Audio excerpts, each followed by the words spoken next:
So, moved on here in Bloody Road South. Um, although, been several weeks. I was on vacation for a while and then came back and haven't been exactly burning through the turns. The game starts at 1 o'clock and I'm now on the 2 o'clock turn. And yet I feel like a ton of stuff has happened. So, I don't know if it's the scale of this game or what exactly, but in the span of an hour, you can see here I've got 2 Confederate brigades that have been destroyed. I just stuck them there in the killed box because there's no, in the leader lost box, because there's no box for your destroyed units. Those guys can potentially be rebuilt through stragglers, but the significance of 2 entire brigades destroyed in the span of 1 hour of gameplay in a turn in a game that's going to span 2 days, a little bit disconcerting to me. So, and where that happened was here along the Orange Turnpike, where sort of the main fighting in the Battle of the Wilderness took place here early in the Battle of the Wilderness took place here along the Orange Turnpike with Warren's 5th Corps fighting Ewell's Confederate 2nd Corps. Where those 2 brigades came from is right here in Sanders Field, where there's now this giant hole in the Confederate line. You can see all that's left now between the Union units and Confederate units are a couple of artillery. There is Stonewall Jackson's old brigade there underneath Johnson. They're currently DG'd. Likewise, Early's, one of Early's brigades here, that got a fluke double 6 morale result on the defensive fire phase of this turn, so they skedaddled back behind these cannon, whom they promptly DG'd in the pass-through. So, you know, you can see down here I was concerned earlier about the Union flank crumbling. Sure enough, after either Stone or Rice, I forget who routed first, but after one of Wadsworth's brigades routed, the other one quickly got flanked, and they routed and skedaddled back to the turnpike. Now, I got lucky on my recovery rolls in the Union rally phase last turn, and they popped back to DG status, but again, they've already got Confederates right in their face while they're DG'd, and in the Wilderness, DG'd units fire at quarter strength. Shaken units fire at half strength in the Wilderness terrain, which is right where they're in the thick of. So even these 2 brigades combined are not bringing much to the table in terms of fire, so hopefully they can get out of that DG'd state at the end of the next Union rally phase. In the meantime, they're going to have to contend with another Confederate brigade here, and this brigade here took some damage. I'm sorry, this brigade here, one of Rhodes's brigades took some damage. He had to fall back from this lone Union extended line, one of Wadsworth's extended lines here on the Union flank, just trying to hold it together until these Wadsworth's 2 other brigades can get their shit together and trying to restore the Union flank. If they can do that, now it's the sort of role reversal. The Confederates are going to be in a problem because now they've got a giant hole in their line that's only got 2 shaky brigades plugging it. Johnson's division has been completely wrecked. The only units still there are Stafford's brigade and then the Stonewall brigade underneath there. And they're already torn up, so they're not going to be absorbing that much more fire. One of these units here, this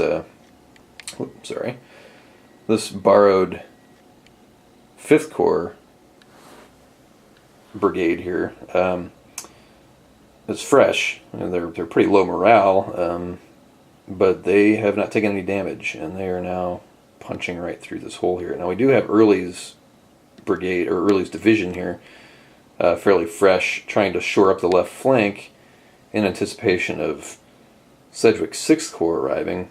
Fortunately, the way uber-powered 1st North Carolina Cavalry Regiment has been making their rolls. Every turn you have to roll a die to see what this Cav Regiment does. If you roll a 7 or less, they only move 1 hex back.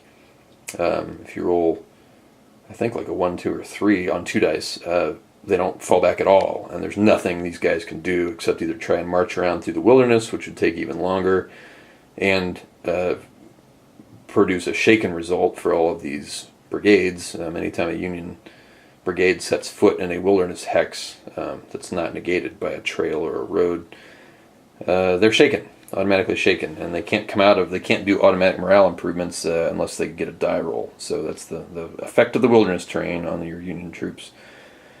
So these guys are just going to take 8 more turns or whatever to even get to Early's flank here because of this North Carolina unit, which is falling back 1 hex at a time, or maybe even less.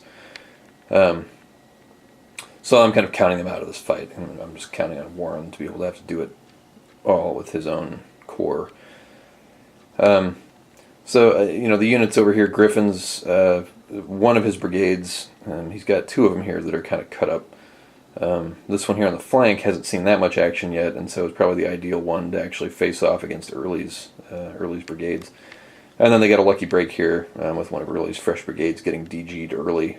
It'll take him a turn or 2 to get back into the thick of things. Hopefully by then the Union will have pushed across Sanders Field here to really threaten the center of Ewell's line, because Ewell has nothing after these guys. So he may even have to, he's flirting with running into a corps attack stoppage at this point, and it may be these guys having to fall back, even though they've gotten in behind the Union lines. I think if these DG brigades back here, or one of Griffin's brigades here, I've already set him up there to sort of help plug the gap. He had run back down the road to fill up on ammo from the supply wagon back here.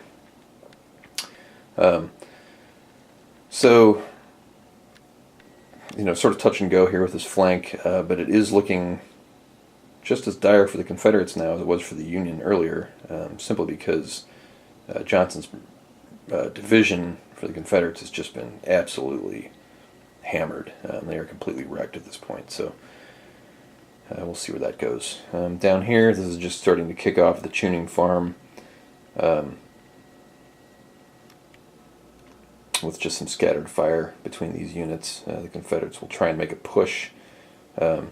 Up here, back at the Wilderness Tavern, I've got Robinson's division with divisional goals in delay. They're in D2 status from Warren to pop down here to Tuning Farm and reinforce Crawford's division. So we'll see if that happens or not. D2 kind of sucks because you got to roll a 1. You got us done D6 to get it out of there. Otherwise, they're just going to sit there.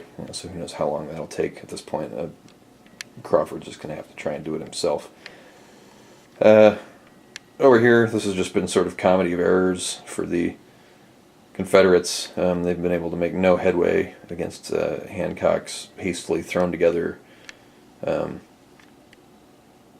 Corps division that he borrowed from Warren. Although Hancock's own corps now are heading up the road here and will be there probably in the next 2 or 3 turns. And then Hill's going to have to figure out, he's going to have a decision to make. Can he continue to press the attack at the Brock Crossing, knowing that the rest of Hancock's 2 Corps is coming up here to reinforce Getty's division? So that would be, those numbers would not favor the Confederates in this instance. And they could have done more damage here if they had not had these route through results with these 2 brigades back here. So those guys are still DG'd. We'll be kind of trying to get back to the line next turn. Maybe too late to effectuate any lasting change here. Casualty-wise, the Confederates, with Johnson's divisional casualties, the Confederates have just lost a lot more guys. I think the Union is at 20 right now, and the Confederates are already up at 30. So that cannot continue. Those numbers will need to decrease for the Confederates and increase for